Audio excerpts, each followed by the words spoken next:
guys, here we go on this right here. So, a couple different things going on here, man. I'll tell you what. Jeez. So now, I need to get temporary power on this right here pole, but I think I got a note there that says that the meter has to be visible from the street, just like this right here. No one called me. This thing been going on for 2 weeks, man. No one called me and said, hey, this is what we got. This is what needs to happen. See, I don't know their rules and regulations. So I guess, I don't know if I need to simply, what I'm gonna do is probably just move this out. Maybe this permit box is in the way. I can just shift that around somewhere. And maybe that's what they mean, that you can't see the meter box, the meter from the street. So I don't know if I need to just, that's the little thing they left on there. But even that was smeared. I can just barely read the part that says visible. So I imagine that's what they're saying. But I call them and find out. So the technicians, these guys are just, they got a phone number. They can call you, and then you can engage with them, and we can figure out what the issue is. But people don't want to work today. That's what I'm realizing. So I don't know if it's just the meters turned at an angle. Does the pole need to turn around a little bit, or is that box in the way? But I'm gonna move the box and see if they'll go ahead and do it. I'm gonna call them and find out. So that's one thing. So we've been sitting around on this right here for about 2 weeks trying to get power. Then number two, I called for an inspection today. So we got it. We got this thing waterproof. We got our gravel in here with the drain tile.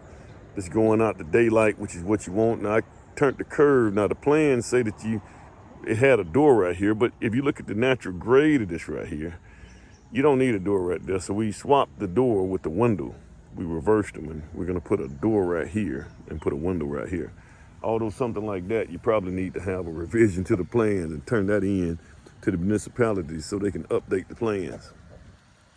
If you do it legitimate. I don't know if you need to do that in Birmingham, but this is what we got. So we got a lot of dirt, man. We got to move in here, man. Looks like I'm not gonna have enough dirt. I might have to bring some dirt in, even with that pile over there. It just looks like I'm gonna have to bring some stuff in. I really wouldn't mind having it where you can kind of drive off of here and just come straight around and keep going through. So that's what we're gonna do. So we got all this stuff done, guys. This is what it looks like. But we called in for the inspection today because we got everything set up for Monday. So Monday at 9 o'clock, we have the trucks can't back down here. It's just, and that's another cost that I lost on this right here, because I didn't anticipate trucks can't drive down here. But then I started thinking about it. These guys don't want to, well, then again, they'll probably get stuck if they got down here. So we got to get a line truck, a 2.5-inch hose. And when you get a line truck, see, a lot of different things change. So a line truck costs you about $1,200 just for the line truck. And that's a 4-hour minimum, which on this right here is probably going to be less than the minimum.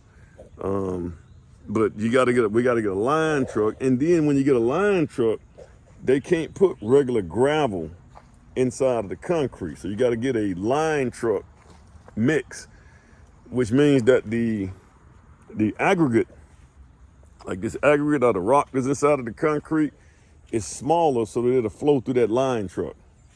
And so that costs even more. That's another $35 per yard. So that bumps up. So everything just goes up. You lose about maybe $2,000, $3,000 dealing with a line truck. So that's a loss right there, just because the trucks can't get in here. This is a slope hill. I probably should have anticipated that. You can't bring a boom truck in here, a boom pump in here, because of all these power lines. They got to stay so far away from the power lines. So this is what you got, guys. We got a couple of grade beams here. So that means we forming this right here where we have a couple of posts right here in the basement. The homeowner doesn't want those posts there. So I got my guys working on the engineered plan to span those, span maybe 3 LVL beams all the way across 24 feet. And then that way you can have a clear span. Now, we don't know what kind of height you have, header height that you have in there, but, that may change some things. So, but we also have a grade beam right here, got a wall right here, which is a load bearing wall, along with the steps that's right here. And then, like I said, we had a beam, girders that were gonna go across here. They were gonna jump from here to here, from here to here, then from here to the end. But he wanted to get rid of that post. Those girder spans are probably 8 feet apiece. So this is what it looks like, guys. We kind of got to step down. Notice that we got this thing with the natural grade of this lot. You know, I try to stick with nature as much as possible. So we got our anchor bolts here, and we're ready to, you know, got our plumbing in. You know, all our plumbing is in, our poly's in. I came over here this morning to get a couple of rebar chairs to put in over there, because the guys had used some blocks to hold it up because we ran out of chairs.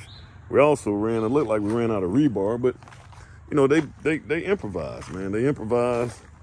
I brought in just enough for this right here, but they improvise, man. They took these right here, guys. They cut them from up there. Sometimes that's what you got to do on these sites, man. You got to improvise, overcome, and adjust. This right here is something else, guys, that you got to make sure that you do as well. So you can see my septic tank is right here. Right here, I put a sleeve in. This is the footing. So this is a footing across here. So I put that sleeve in, guys. If that sleeve wasn't there, we'd have been in trouble. Yeah, we'd have been in trouble. We would have been in a little trouble, man, because not only that, man, we would have had to, I don't know, we probably would have had to form this concrete up a little. I don't know, man, that would have been ugly. Because now you would have had to rise this right here inside of the form of the slab, which, you know, that would have been the next thing. But this is always a better idea, guys. To go ahead when you know, you got to think this stuff in advance, man. Find out where your sewer lines are, your sewer main, or your sewer ladder is what they call it. You find that thing, where is that, and you figure out a way to get to it. Now, one thing we didn't put in here, we just didn't have time.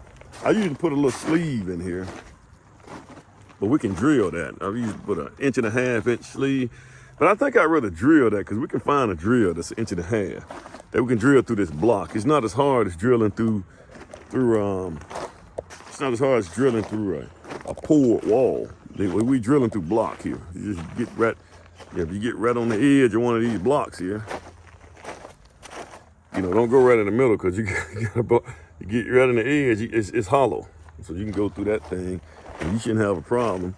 The only thing you have to do is you have to make sure that you got to make sure you seal it real good so that water don't get through it. Because this is where a lot of water is going to try to come in, right here. But this is what we got. So this right here, I guess I can use that plastic. So this is, guys, this is taking almost a month and a half now, man. Just fumbling around with this basement. Well,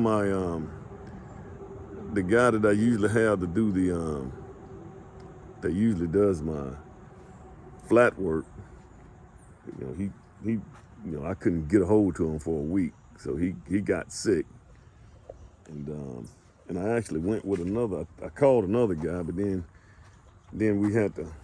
he came in and spread the gravel, man. But I think I'd rather stick to the guy that I know, you know, to do this right here for me. So I brought him back on the site, guys. But this is what we got, guys. This is we're gonna keep it trucking. Hopefully we'll be framing. You know, I'm thinking that during the framing, man, the framing shouldn't take long at all. There's another thing we're gonna do. I ordered enough concrete to come in here and fill a few of these right here up with concrete to give us a little bit more strength. You know, now this house here, guys, what we're gonna do is we're gonna frame this thing up. And when we frame it, we're not gonna backfill until I'm almost done with the house.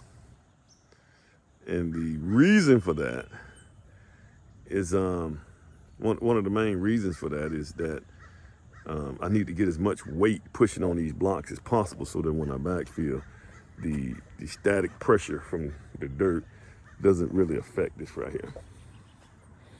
So that's kind of where we at. All right, guys, it's another one. You guys have a good one.